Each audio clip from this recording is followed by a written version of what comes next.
First at 9 this Monday, the 7th of April 2025. Market holds. Sri Lankan stock market holds for 30 minutes after S&P SL20 plunged by over 5% amid sell-off triggered by US tariffs. Machinery of justice. Former President Maithripala Sirisena and SLPP parliamentarian Namal Rajapaksa record statements before the Criminal Investigation Department. Parliamentarian Chamara Sampath further remanded over alleged misappropriation of state funds. Looking ahead, President Anura Dissanayake meets IMF representatives to discuss upcoming fourth review of Sri Lanka's extended fund facility agreement. Population surge.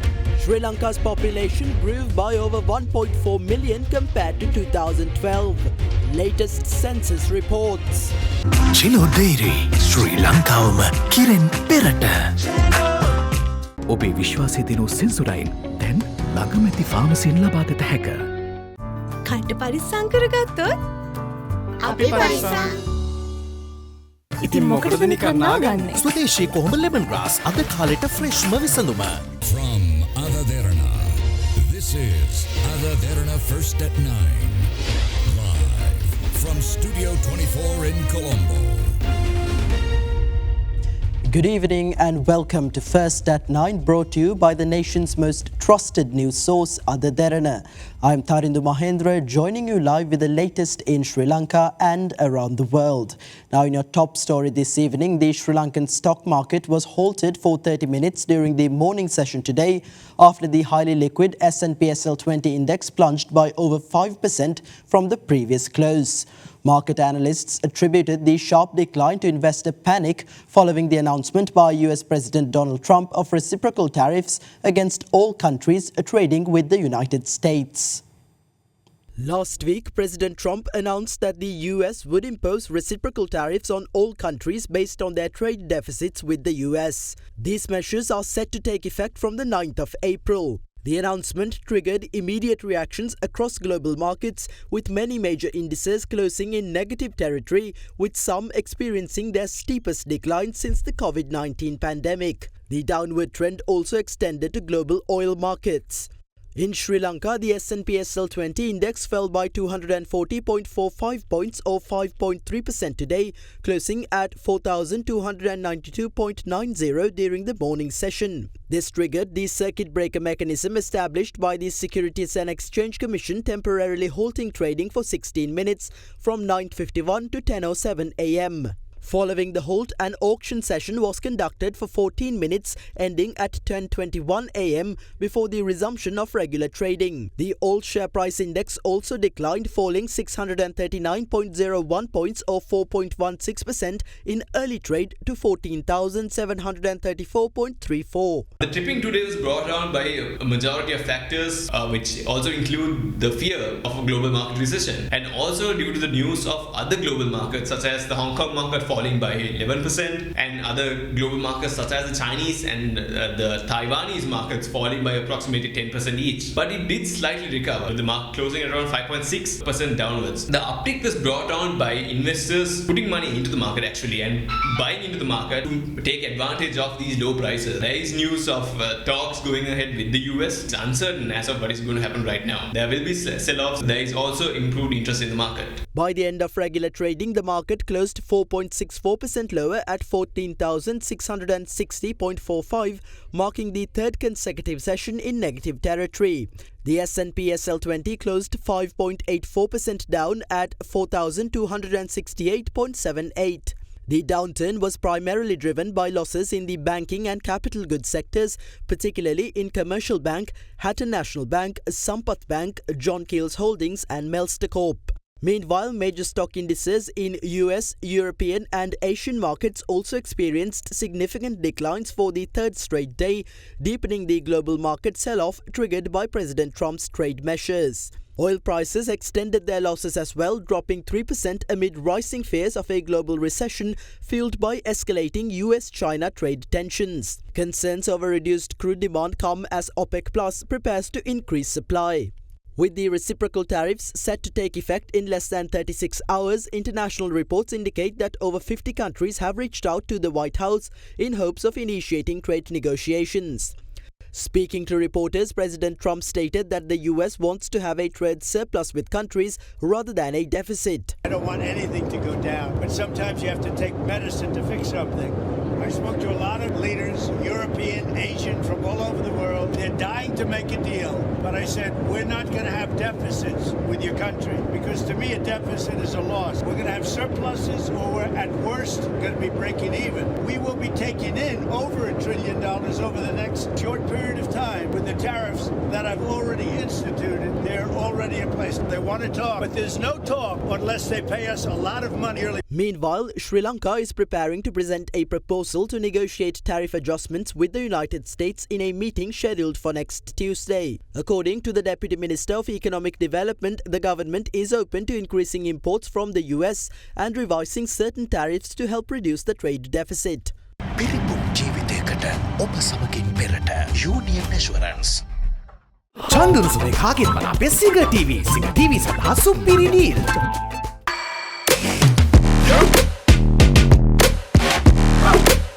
Meanwhile, Sri Lankan Minister of Foreign Affairs Vijitha Herath held a discussion with United States Ambassador to Sri Lanka Julie Chung regarding the new trade tariffs imposed on Sri Lankan exports to the US.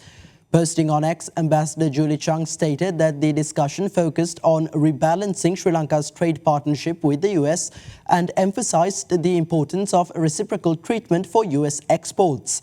Furthermore, the US ambassador noted the need of a fair, balanced trade relationship that supports economic growth, creates jobs and strengthens industries in both countries. In the meantime, President Anura Dissanayake today discussed the upcoming fourth review of Sri Lanka's Extended Fund Facility Agreement with the International Monetary Fund during a meeting with IMF representatives at the Presidential Secretariat.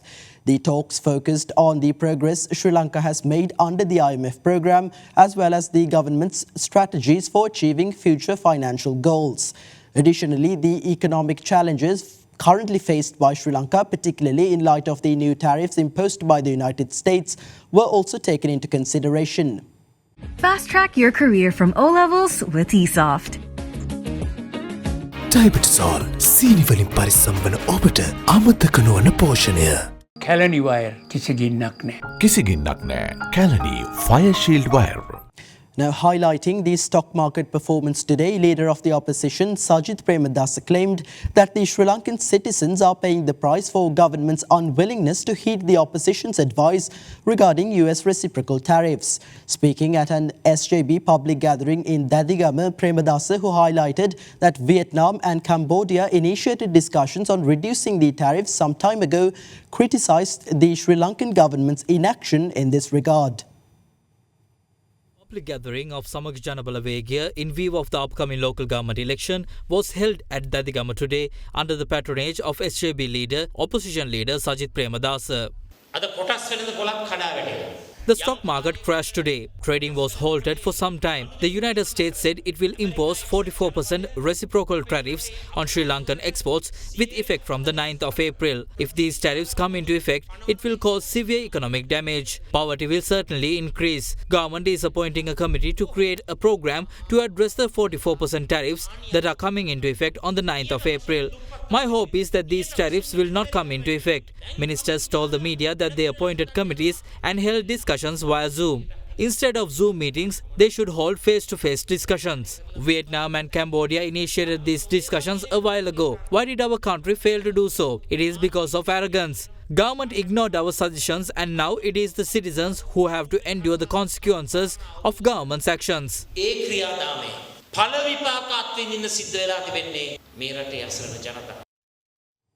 Meanwhile, President Anura Dissanayake says that everyone, regardless of their party, should unite to resolve the issues which have emerged at the moment. Speaking at a public rally in Galle today, President Dissanayake highlighted that the government is currently exploring new strategies to overcome persisting challenges. Meanwhile, the head of state disclosed that the country secured a number of economically lucrative deals during the recent visit of the Indian Prime Minister. The Gold District edition of The Outcome is Clear, Victory is Ours NPP public rally series was held at Samanal Ground in Gold today. The rally was held under the patronage of President Anura Disanayake. At the moment, Sri Lanka is at a geopolitically unfavorable position. Certain decisions that impact the country's exports have been made. However, we are trying our best to resolve these issues by holding discussions with the relevant officials. While attempting to resolve these issues, we are also trying to ensure that our country overcomes these challenges and learn how to do so in the future. Not only are we trying to sort out these issues, but plans are already in place to face these challenges. An unexpected situation has transpired at this moment. Amidst these challenges, we have positive economic growth ahead of us. The issues we have should be addressed together as a nation, not individually.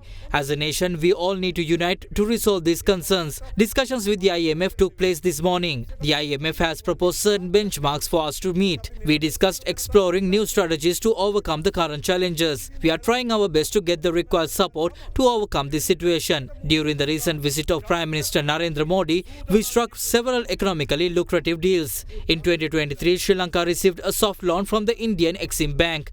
During discussions with Modi, we entered into a mutual agreement to lower the interest rates and extend the time period in which the loan needs to be settled. Additionally, a 10 billion rupee grant was presented to us. At the moment, the agreement on security has sparked controversy.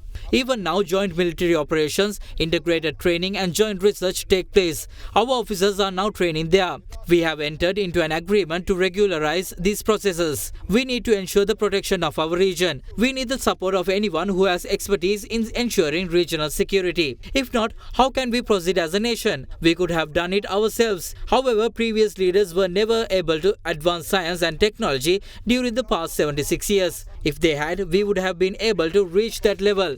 What's the situation now? During the past 76 years, technology evolved, military science advanced and new inventions were made across the globe. However, we didn't tap into any of those developments. What should we do now? In order to get the things we missed, now we should work together with the nations that developed as a result of the advancements of science and technology. We are in the process of building those connections. All these measures are being taken to ensure that this country as well as the people will be benefited as a result. The government is trying their best to meet the demands of the general public and to uphold the country.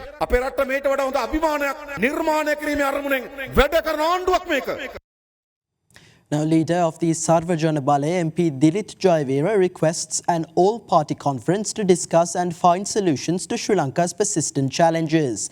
Jayawira made this remark at a public rally held in Ampara today.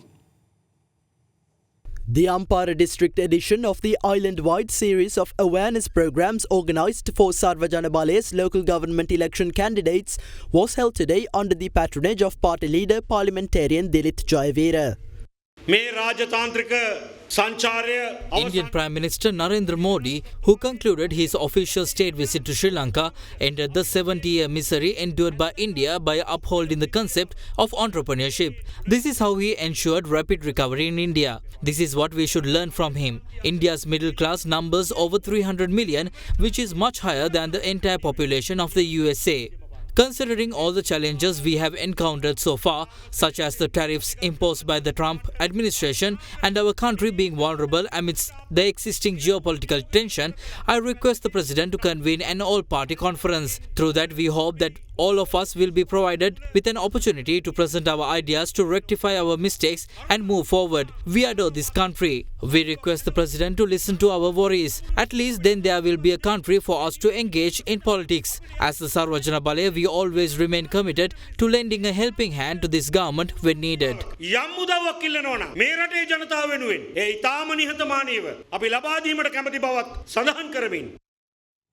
Deputy Minister of Defence Aruna Jayasekara highlighted the importance of Sri Lanka and India expanding the defence and security collaboration, particularly in addressing emerging threats. The Deputy Minister made these remarks at a special ceremony held on board Indian Navy ship Sahayadri at the Colombo port yesterday, in line with Indian Prime Minister Narendra Modi's state visit to Sri Lanka.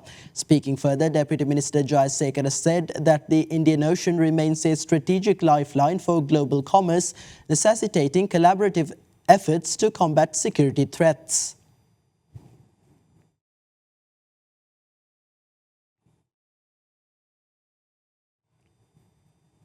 The Court of Appeal today issued an interim injunction preventing further steps from being taken in relation to the upcoming local government elections in several local government institutions, including the Colombo Municipal Council. The court issued this order after it decided to consider several writ petitions challenging the rejection of nominations for the upcoming elections.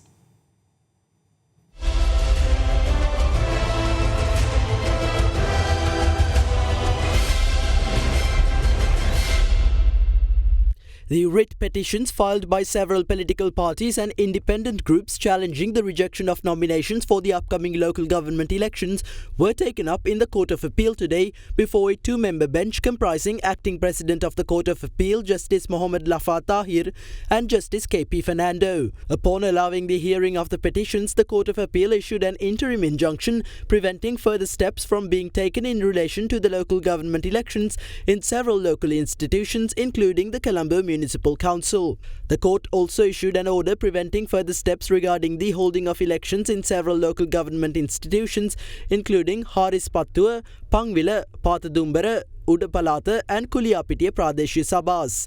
After the verdict was announced, Deputy Solicitor General Manohara Jayasinghe stated before the court that a significant financial loss will be caused to the government by the elections being postponed. Subsequently, the acting president of the court stated that the court is prepared to hear and rule on these petitions expeditiously and that if objections against the petitions are filed tomorrow, the court is prepared to hear the petitions and deliver its verdict during the upcoming holiday period. However, the Deputy Solicitor General requested 3 weeks to file objections. Accordingly, the appeals court bench ordered that objections against the petitions be filed before the 5th of May and counter objections, if necessary, be filed before the 7th. Subsequently, the court scheduled the hearing of the petitions for the 16th of May. Meanwhile, the petitions filed seeking an order for relevant returning officers to re-accept 53 nominations rejected on the grounds of not having the birth certificates certified by a Justice of Peace and not having duly taken the oath required under the Constitution were also taken up before the Court of Appeal today. After considering the facts presented, the acting president of the Court of Appeal stated that the order whether or not to allow the petitions newly filed in relation to this matter to be considered will be announced on the 10th of April. And with that, here's a look at some thoughts shared in the political arena today. UNRWA paved the way for India to subjugate Sri Lanka by signing these agreements. India drafted the agreements and forced him to sign them, and he signed them like a coward. This betrayal is on par with the betrayal caused by J.R. Jayawardena in 1987 by signing the Indo-Lanka Accord. We must ask, did the President sign agreements to make Sri Lanka a part of India? If so, this security agreement could be seen as a perilous commitment. We urge the government to make these agreements available to the public. Prime Minister Modi come to Sri Lanka under our governance was a vision other parties couldn't bear. We do not have any secrets or hidden agendas. We are 100% for the people. Therefore, we challenge them to uncover any secret agreements. MPP is now following the route taken by Ranil Wickremesinghe. Tilvi Silva says they would never betray Sri Lanka, claiming that they represent a party that fought for the liberation of this country. If that's the case, why weren't the agreements made public? They are preparing to rule Sri Lanka according to Modi's whims. Former President Maithripala Sirisena today recorded a statement before the Criminal Investigation Department in relation to the investigation into funds from the President's Fund allegedly misappropriated by former parliamentarians. Meanwhile, SLPP parliamentarian Namal Rajapaksa also recorded a statement before the CID in relation to the anti-money laundering investigation against his maternal grandaunt Daisy Forrest. In a separate development, the Badula Magistrates Court further remanded MP Chamara Sampath Dasanayake until the 21st of this month over the MP's alleged misappropriation of state funds. Sri Lanka Podujana Peramuna MP Namal Rajapaksha arrived at the Criminal Investigation Department at around 10 a.m. this morning to record a statement in relation to the investigation being conducted against his maternal grandaunt Daisy Forrest over allegations of money laundering. එන්නකෝ අපි ආව බලයන්න. දේශීය ආච්චි සම්බන්ධයෙන් අහන්න කියලා තමයි කිව්වේ. මීට කලිනුත් ආව නේද? ගෙදර වගේ තමයි නිතරම එන යන තැනක්. ආණ්ඩුවට වෙන වැඩක් කරන්න බැරුණාම අපු මෙතනට එක්කන් එනවා. හැටියට මාසයක් තියෙද්දි මොකක්ද PID එකට එනවා. හැටියට බාධාවත්. මේක මොකක්ද අනේ ඡන්ද දුන්නේ නැත්නම් ප්‍රාදේශ සභාවට සල්ලි දෙන්නේ නැහැ කියලා රටේ ජනාධිපතිවරයා කියනකොට ඒක ඊට වඩා තර්ජනයක් නේ ඡන්දදායකයාට. හදිසියකට ඇතුළට යන්න උනොත් හැටියට බාධාවක් එනවා. නෑ කිසිම බාධාවක් නෑ. මොකද අපේ පක්ෂයේ ආන්ත්‍රණය ක්‍රියාත්මක වෙනවා. ඉතින් නාම රාජපක්ෂව රිමාන්ඩ් කරා කියලා ඒ ප්‍රශ්නේ විසඳන්නේ නැහැ. ජනාධිපතිතුමා ගත්ත කොහොමද? හොඳින් ඉන්නවා. රෝහල් කරා කියලා දාන්නේ. සමාජ මාධ්‍යනේ යන්නේ දැන් මම නෙවෙයිනේ කියන්නේ මේ ආණ්ඩුවේ නැමතුරුනේ කියන්නේ සමාජ මාධ්‍යනේ බොරු කියලා. After recording his statement for around 1.5 hours, Rajapaksha left the CID at around 11:30 a.m. Meanwhile, former President Maithripala Sirisena also arrived at the CID at around 9 a.m. this morning to record a statement with regard to the investigation into 22 former ministers and members of parliament in relation to the funds they allegedly received from the President's Fund between 2008 and 2024. After recording his statement for nearly 8 hours, the former President left the CID at around 5 p.m. In a separate development, a remanded MP Chamara Sampath Dasanayaka was produced before the Badula Magistrates Court this morning in relation to the legal matter pertaining to him obtaining a 1 million rupee sponsorship from a state bank during his tenure as the Chief Minister of the Uva province, alleging that it was to donate school bags to preschool children. At the conclusion of the proceedings, Badula Magistrate Nujit De Silva ordered that the MP be further remanded until the 21st of this month.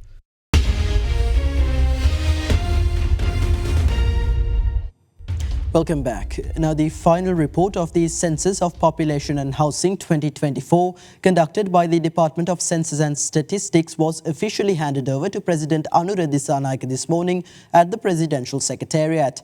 According to the report, Sri Lanka's population has grown by 1.4 million since 2012, although it indicates a slowdown in the overall growth rate.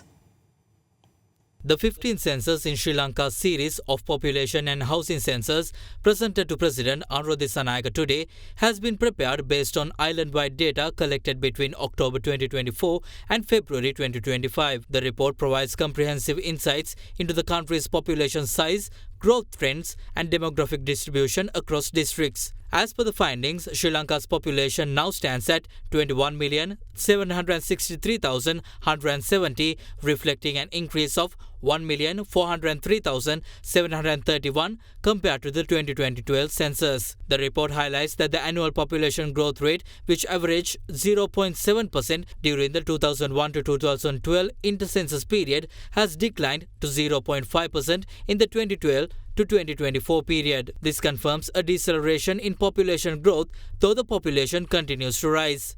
The Western province remains the most populous, accounting to 28.1% of the national total, while the Northern province contains the lowest at 5.3%. The Gampha district has the highest population at 2,433,685 residents, followed by Colombo with 2,374,461. Other districts with populations exceeding 1 million include Kurunegala, Kandy, Kalutara, Ratnapura and Galle. The least populated districts are Mullaitivu with 122,542, followed by Bena and Kilinochchi with 123,674 and 136,434 respectively. Notably, the Mullaitivu district recorded the highest annual population growth rate at 2.23%, while Vavuniya recorded the lowest at just 0.01%.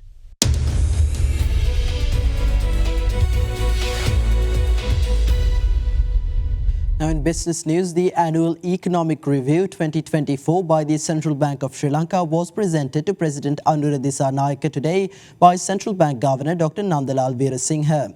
The report highlights that positive market sentiment, stable political conditions and consistent macroeconomic policies have created an environment conducive to the country's growth. However, the report also notes that increasing global geopolitical uncertainties, particularly the proposed tariffs by the United States and their potential spillover effects, could negatively impact the external sector and the broader economic outlook. Therefore, the report emphasizes the urgent need for continued prudence in policy making and further strengthening of external and fiscal buffers.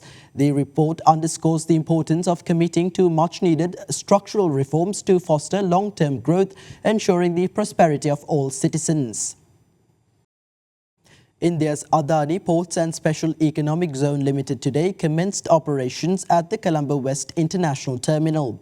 The Colombo West International Terminal, which was built as part of a public-private partnership, is run by a consortium that includes the Sri Lanka Ports Authority, John Keells Holdings plc and Adani Ports of India under a build, operate and transfer arrangement that lasts for 35 years.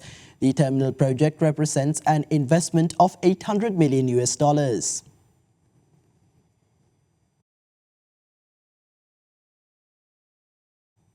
Now, Sri Lanka's official foreign reserves rose sharply in March 2025, reaching $6.51 billion. This marks a 7.1% increase from the $6.08 billion at the end of February. During the month of March, the central bank has acquired $401.9 million from the domestic foreign exchange market, contributing significantly to the overall increase in reserve assets.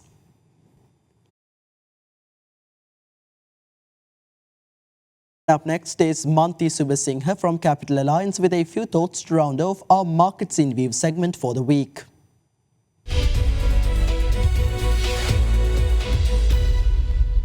The domestic stock market declined throughout the previous week. The S&P SL20 declined by 2.37% from 4,643 to 4,533, while the ASPI declined by 1.82% from 15,657 to 15,373. Market turnover decreased by 17.17% to 3.17 billion rupees. Furthermore, the government raised 78 billion rupees last week through Treasury bill auctions, where interest rates increased on 3, 6 and 12-month bills by 3, 7 and 6 basis points respectively.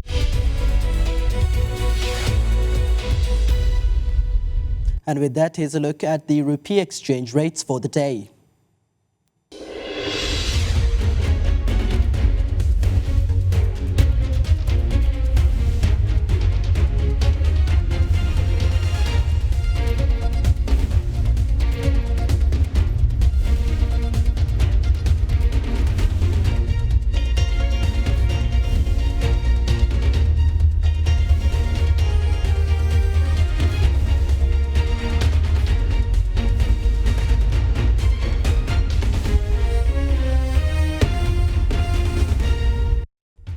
And that's all for tonight from First at 9. Thank you for joining. Have a great night.